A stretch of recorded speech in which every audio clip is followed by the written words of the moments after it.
Assalamualaikum, saya Janitri Nisa binti Jumaat akan menerangkan tentang kelebihan dan kekurangan pemakanan sunnah. Nabi Muhammad SAW adalah manusia teladan yang membawa integriti Islam dengan menyentuh keseluruh aspek kehidupan. Berbagai teladan yang baginda sampaikan terhadap umat ini termasuklah sesuatu yang dianggap dan ternyata remeh, iaitu pemilihan pemakanan. Seperti yang kita tahu, pemakanan sunnah ini terdapat pelbagai kelebihan di mana setiap jenis makanan sunnah yang terdapat di dunia ini mempunyai keistimewaan dan keunikan tersendiri. Makanan-makanan sunnah ini amat sesuai untuk kita amalkan sebagai diet harian ataupun sebagai ikhtiar bagi sesuatu penyakit. Rasulullah SAW hanya makan dan minum makanan dan minuman yang halal mengikut syariat dan berkhasiat. Terdapat beberapa jenis makanan dan minuman sunnah yang dapat kita ambil sebagai rutin untuk diet pemakanan yang sihat. Antaranya ialah air zam-zam, kurma, madu, anggur, cuka kurma dan daging kambing bahagian ringan. Kebaikan bagi kajian saintifik air zam-zam ialah air zam-zam mempunyai struktur molekul air yang unik dan bersifat beralkali, dan ini dapat mengimbangi keasidan di dalam badan. Air zam-zam juga mengandungi banyak mineral seperti fluorida, kalsium, klorida, sulfat, bikarbonat, kalium dan nutrien yang baik untuk badan. Imam At-Tirmizi menerangkan bahawa air zam-zam yang diminum akan memberi manfaat kepada seseorang bergantung pada hajat baik seseorang tersebut. Selain itu, buah kurma mengikut kajian yang dilakukan oleh Al-Shahid W.M. Marshall RJ bertajuk The Fruit of the Date Palm, it is possible used as the best food for future, dan International Journal Food and Science Nutrition. Buah kurma boleh menjadi makanan yang ideal pada masa hadapan. Hal ini kerana ia mengandungi 15 jenis garam dan mineral. Kurma juga mengandungi 23 jenis asid amino dan sebahagiannya tidak ditemui dalam buah-buahan organik lain seperti oren, apple dan pisang. Malah, kurma juga mengandungi fluorin yang membantu meningkatkan kesihatan gigi, selenium yang diperlukan oleh sistem pertahanan badan bagi mencegah kanser.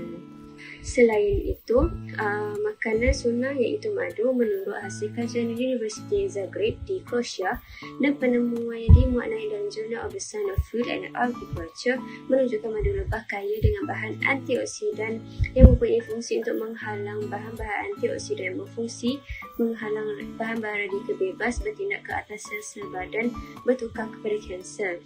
Madu lebah juga menurut dapatan kajian di Universiti Memphis di Tennessee, madu lebah sesuai untuk ahli-ahli sukan kerana dapat mengawal kadar hormon kortisol di tahap rendah untuk meningkatkan lagi daya kekuatan otot. Madu juga merupakan sumber tenaga asli yang baik untuk semua orang, termasuklah ahli-ahli sukan, seperti yang dilaporkan di dalam artikel Honey for the Association online di honeyassociation.com. Profesor Madya Peter Charles Molan dari University of Waikato, New Zealand mengkaji dan mendapati madu lebah mampu membunuh pelbagai jenis kurma sama ada daripada jenis bakteria, fungus atau protozoa. Hasil kajian University of Wales Institute, Cardiff mengatakan bahawa madu lebah mempunyai fungsi antibiotik di mana mampu menembusi sistem pertahanan kuman sekaligus mencegah pembiakan dan jangkitan kuman. Dalam pada itu, buah anggur juga ialah makanan sunnah yang digalakkan untuk diamalkan sebagai diet pemakanan harian. Hal ini kerana buah anggur mempunyai kadar vitamin C dan B6 yang cukup tinggi serta mineral kalium yang berfaedah untuk saluran pencernaan dan saluran kencing kerana bersifat diuretik. Biji buah anggur juga mengandungi antioksidan pycnogenol yang berfungsi sebagai penguat kolagen, meningkatkan fungsi pembuluh darah dan anti penuaan kulit. Kulit anggur pula kaya dengan flavonoid yang dapat mencegah risiko strok dan darah tinggi, dan buah anggur juga mengandungi tannin yang mampu mencegah kerosakan gigi. Makanan sunnah lain ialah seperti cuka kurma. Ibn Sina dalam kitab beliau Al-Qanun fil Adib menyatakan bahawa cuka kurma dapat mencegah sebarang pembekakan di badan seperti bisu dan kanser, mencucikan darah, membaiki masalah pencernaan di perut, masalah usus, kerongkong kahak serta batuk yang berpanjangan, menjaga kulit daripada kepanasan matahari, mengatasi masalah lemak-lemak di badan iaitu kolesterol, menstabilkan asid dan garam di badan, membuang keracunan badan iaitu toksik di dalam badan, menyelesaikan masalah rahim dan menguatkan gigi, mata dan telinga. Akhir sekali, makanan sunnah yang menjadi kegemaran Rasulullah SAW ialah daging kambing bahagian lengan. Hal ini kerana bahagian ini mengandungi kurang lemak, maka bagus bagi sesiapa yang ingin mengamalkan diet sihat dan enak. Bahagian ini juga adalah bahagian yang paling lembut, di mana mudah untuk dikunyah dan dihadamkan. Bahagian lengan daging kambing ini juga mengandungi banyak zat besi serta tenaga untuk kekuatan otot dan membangkitkan semangat. Namun, terdapat juga kekurangan dan cabaran bagi penyediaan makanan sunnah ini. Seperti yang kita tahu, majoriti makanan sunnah ini kadar permintaannya amatlah tinggi. Hal ini kerana bukan sahaja permintaan yang amat tinggi, malah harganya juga agak mahal berbanding harga pasaran normal yang lain. Jadi, untuk mendapatkan makanan-makanan sunnah ini amat sukar bagi orang-orang yang kurang berkemampuan untuk mengamalkan diet pemakanan sihat mengikut makanan sunnah. Sesetengah masyarakat juga ada yang menyalahkan guna nama sunnah itu bagi tujuan komersial. Selain itu juga, kebanyakan orang yang taksub dengan pemakanan sunnah ini juga tidak mahu menggunakan perkhidmatan hospital untuk sesuatu rawatan dengan alasan ingin berikhtiar dengan makanan-makanan sunnah untuk tujuan rawatan tradisional, sedangkan kita tahu bahawa makanan-makanan sunnah ini juga sebenarnya hanyalah sekadar untuk pengikhtiaran dan bukan jalan untuk penyembuhan, malah masih lagi memerlukan rawatan ubat-ubatan moden dari hospital bagi proses penyembuhan sesuatu penyakit yang tidak dapat disembuhkan hanya melalui penjagaan makanan-makanan sunnah. Di samping itu, sesetengah makanan-makanan sunnah seperti air zam-zam khususnya amatlah sukar untuk didapati kerana perlu diimport atau dikirim oleh saudara mara atau rakan-rakan yang mengerjakan haji dan umrah di Mekah sahaja dibenarkan untuk membawa pulang air zam-zam mengikut sukatan yang dibenarkan, menjadikannya sukar untuk dijadikan amalan harian bagi bukan penduduk Mekah seperti kita kerana syarat yang ditetapkan oleh Kerajaan Arab Saudi yang perlu dipatuhi. Oleh itu, sesetengah makanan-makanan sunnah yang sukar didapati ini perlu dipertingkatkan kadar pengeluaran produknya agar dapat memberi peratus kepuasan yang maksimal kepada pengguna. Itu sahaja. Terima kasih. Seterusnya, terdapat beberapa makanan sunnah dan khasiat yang boleh kita perolehi seperti kurma, madu, kismis, batu sauda, lambing dan sebagainya. Makanan sunnah yang pertama ialah kurma. Buah kurma ini mempunyai rasa yang manis dan juga mempunyai mineral, vitamin, serat dan antioksidan yang lengkap untuk memastikan kesihatan tubuh badan manusia. Kurma juga boleh meningkatkan kecerdasan dan ketajaman aktiviti otak. Buah kurma ini mendapat kedudukan yang tinggi dalam Islam dan pohon kurma diciptakan dari lebihan tanah ciptaan Nabi Adam. Seperti yang dinyatakan di dalam Al-Quran tentang kelebihan buah kurma ini yang dialami oleh Sayyidina Maryam ketika mengandungkan Nabi Isa AS. Firman Allah SWT bermaksud, dan goncangkan batang kurma itu kepadanya, nanti ia gugurkan atasmu kurma yang masak. Surah Maryam ayat ke-25. Ayat ini menjelaskan tentang khasiat buah kurma kepada kaum wanita yang sedang dalam nifas, bila mana Allah memerintahkan Nabi Maryam memakannya sedang beliau dalam keadaan lemah selepas bersalin. Seterusnya, Habatus Sauda. Habatus Sauda ialah biji dari bunga Najila Sirivah.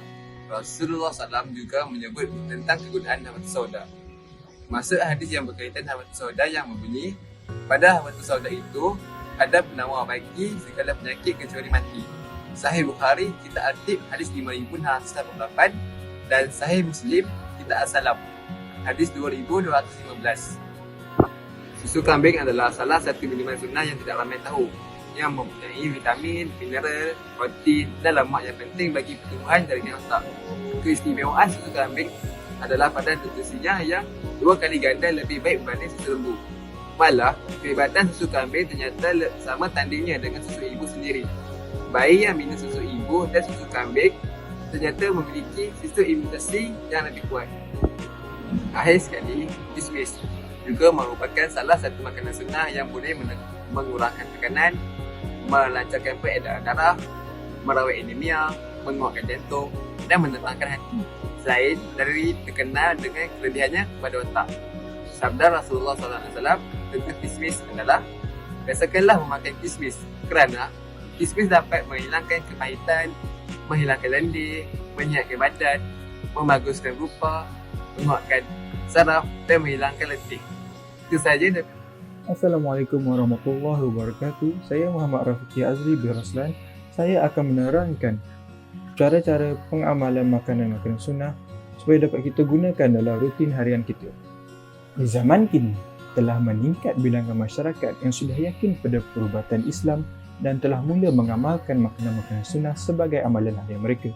Bahan-bahan seperti minyak zaitun, minyak habatus sauda, madu, cuka dan lain-lain lagi. Makanan sunnah kini sudah mudah didapati dengan adanya kedai-kedai atau stokis seperti kedai-kedai makanan sunnah di sekitar kita, atau ia juga boleh didapati secara atas talian.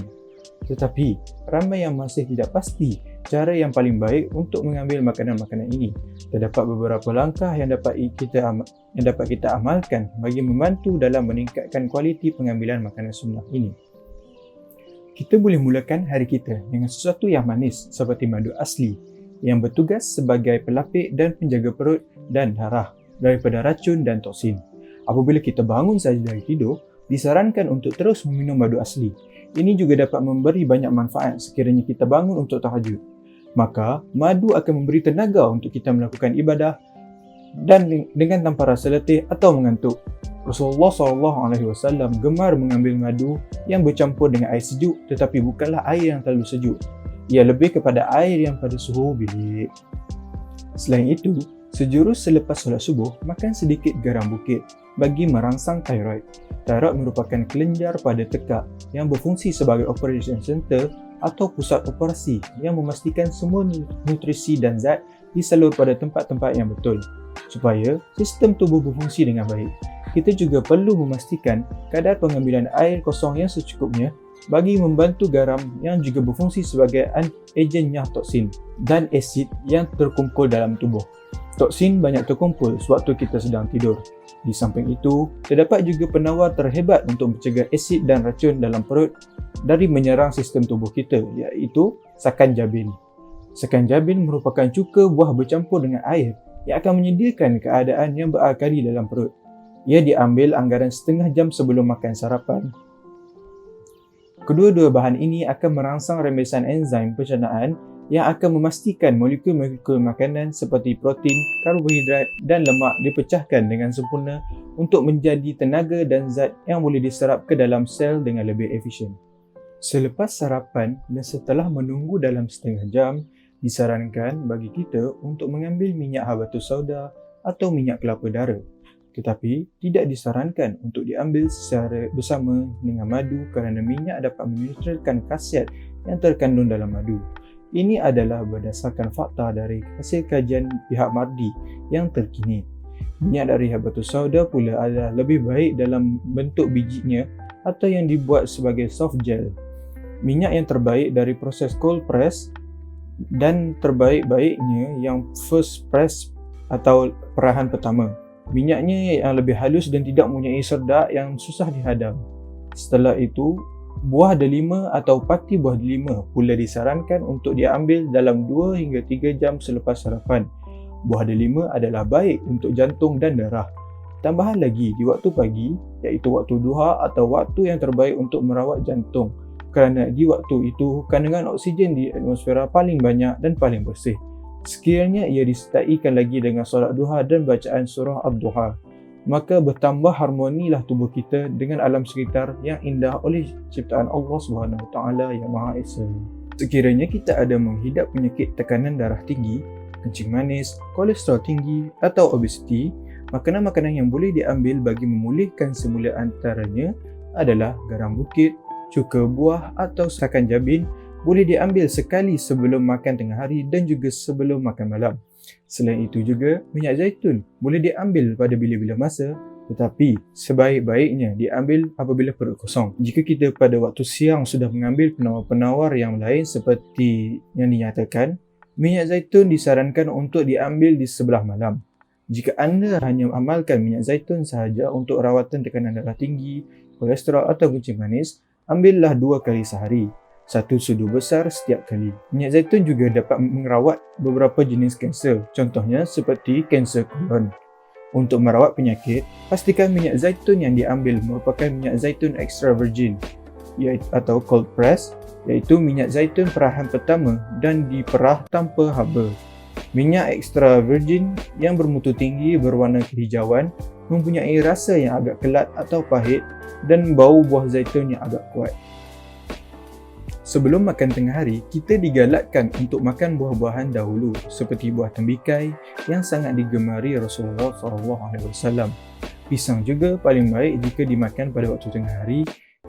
Pilih pisang yang ranum bagi mendapatkan tenaga dan zat terutamanya potasium yang terbaik. Apabila pisang terlalu masak, potasiumnya akan berubah dan bentuk mineral ini tidak baik untuk otak dan saraf. Setakat ini sahaja dahulu langkah-langkah untuk kita amalkan makanan-makanan sunnah.